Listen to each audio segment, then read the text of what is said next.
Hay coches y luego hay leyendas. Máquinas que son mucho más que metal y gasolina, que se convierten en auténticos íconos culturales. Y hoy vamos a sumergirnos en la historia de uno de los más grandes, el Ford Mustang. Y esta historia la conoceremos aquí, en Revolución sobre Ruedas. Pero a ver, ¿cómo pasa eso? ¿Cómo un coche que en principio era sencillo y asequible se transforma en una leyenda que dura décadas y décadas? Pues bueno, esa es la pregunta del millón. Y para responderla vamos a hacer un viaje en el tiempo. Nos plantamos en los años 60. Una época, de cambio total. Estaban los baby boomers, una generación de jóvenes con ganas de comerse el mundo, de ser diferentes. Y en Ford, alguien con mucha vista se dio cuenta de que ahí había una oportunidad de oro. Y ese alguien era un genio llamado Lee Iacocca. Su idea era, en el fondo, muy simple pero revolucionaria. Dijo, a ver, vamos a olvidarnos de los coches familiares de siempre y de los deportivos europeos que no puede pagar nadie. Lo que él quería era crear algo nuevo, un coche con un estilazo increíble que fuera divertido de conducir, pero, y aquí está la clave, que la gente normal, la clase media, pudiera comprar. Y vaya si lo consiguieron. Fijaos en este número. $2.368. Eso es lo que costaba. Para que nos hagamos una idea, en 1964, con lo que te comprabas un sedán aburrido, de repente podías tener un deportivo que giraba cabezas por la calle. El sueño americano de repente tenía forma de coche. Fue una auténtica bomba. Y la reacción de la gente, la palabra es locura. En Ford pensaban vender, con suerte, 100.000 coches el primer año. ¿Sabéis cuántos vendieron? Más de 400.000. Es que es una barbaridad. El primer día, ya tenían 22.000 pedidos en firme. La gente no es que lo quisiera, es que lo necesitaba. Se desató la Mustang-manía. Claro, con un arranque así, el Mustang ya no era solo un coche que se vendía bien, estaba a punto de cambiar las reglas del juego para siempre. Y así de la nada nació una categoría nueva, el Pony Car. Es que es increíble pensarlo, el Mustang no compitió en un mercado, lo inventó. La fórmula era perfecta, un coupé deportivo, asequible, con ese morro larguísimo y la trasera corta. De repente, todas las marcas querían su propio Pony Car, pero claro, el original, el auténtico, solo era uno. Pero ojo que el Mustang no era solo postureo, tenía que demostrar que también era rápido. Y para pasar al siguiente nivel, para convertirlo en una máquina de verdad, Ford llamó a la puerta de una leyenda viva, el mismísimo Carroll Shelby. Su trabajo era simple, coger ese coche popular y convertirlo en un monstruo de carreras. Y madre mía si lo consiguió. El Shelby GT350 era básicamente un coche de carreras que podías usar para ir a comprar el pan. Una locura. Y luego llegó el GT500 con un motor V8 gigantesco. Eso ya era pura potencia bruta, sin filtros. Y por supuesto, esas dos franjas blancas que cruzaban el coche se convirtieron en un símbolo. Cuando veías esas franjas por el retrovisor, sabías que tenías que apartarte. Pero después de tocar el cielo, de una década de gloria, llegó el momento más oscuro. El Mustang se enfrentó a un enemigo que casi lo borra del mapa.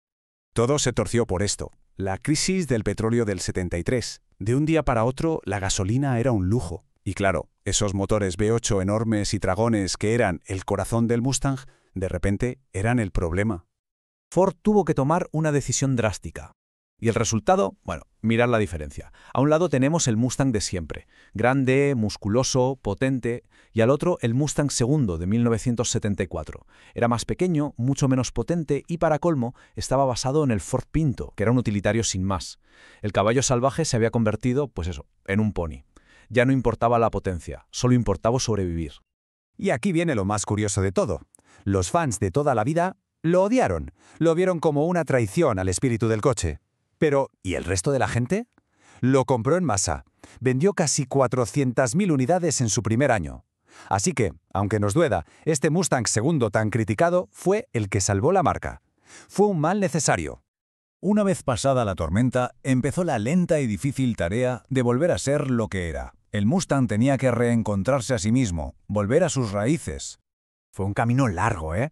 En los 80 llegó la generación Fox Body, que trajo de vuelta el famoso motor V8 5.0. Luego, en los 90, el diseño se volvió más suave, más aerodinámico, pero el verdadero bombazo, el momento en que todo el mundo dijo ¡ha vuelto!, fue en 2005.